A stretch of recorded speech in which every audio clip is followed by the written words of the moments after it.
ఖమ్మం జిల్లా సత్తుపల్లి సింగరేణిలో సీఎం కేసీఆర్ ఫ్లెక్సీకి పాలాభిషేకం చేశారు కార్మికులు. సింగరేణిలో వారసత్వ ఉద్యోగులకు సీఎం గ్రీన్ సిగ్నల్ ఇవ్వడంతో పాటు లాభాల్లో 23% వాటా ప్రకటించడంపై హర్షం వ్యక్తం చేశారు. రంగులు చల్లుకుంటూ సంబరాలు చేసుకున్నారు.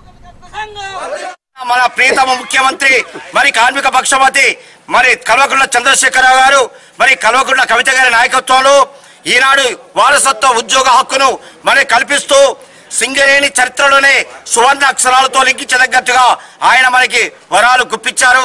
ఇది సింగరేణి చరిత్రలోనే సువర్ణ అక్షరాలతో లిఖించదగ్గది. దాదాపు 120 సంవత్సరాల సింగరేణి సుదీర్ఘ చరిత్రలో ఇంతటి గొప్ప నిర్ణయం మన రాష్ట్ర ముఖ్యమంత్రిలో ఏ ముఖ్యమంత్రి తీసుకోలేదు.